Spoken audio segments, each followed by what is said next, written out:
امام الانبیاء سرکار دو عالم کی ایک حدیث،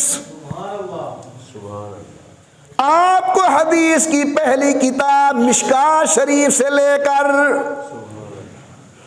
سب سے بڑی مستند کتاب صحیح بخاری تک، ہر حدیث کی کتاب میں جناب کو ایک روایت ملے گی۔ علماء کی زبان میں سے کہا جاتا ہے مسیء الصلاۃ والی روایت۔ ایک آدمی آیا، حضور تشریف فرما ہے، نماز پڑھی، نماز پڑھنے کے بعد بارگاہ نبوت میں بیٹھا، حضرت نے دیکھ کے فرمایا قم فصلی انک لم تصلی، جاؤ نماز پڑھو، تم نے نماز نہیں پڑھی۔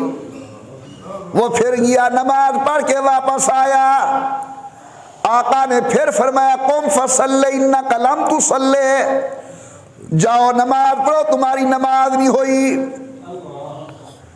اس نے تیسری مرتبہ پڑھا، پھر آیا حضور کی خدمت کے اندر، عرض کرتا یا رسول اللہ حکم، فرمایا جاؤ پھر نماز پڑھو۔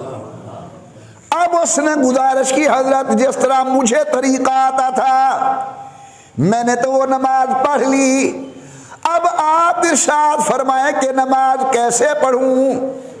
لمبی حدیث کا میں خلاصہ کر رہا ہوں۔ امام الانبیاء نے فرمایا بھائی نماز کے اندر اطمینان کا ہونا ضروری ہے، سکون کا ہونا ضروری ہے، رکوع کر آرام کے ساتھ، تیرا ایک ایک عضو اپنی جگہ پر آرام کر جائے، اسی طرح قیام، اسی طرح قومہ، اسی طرح سجدہ، اسی طرح جلسہ، یعنی اللہ کے نبی نے اس نماز کو قبول کرنے سے انکار کر دیا جس نماز کے اندر خشوع خضوع عجز و انکساری والا عنصر نہیں۔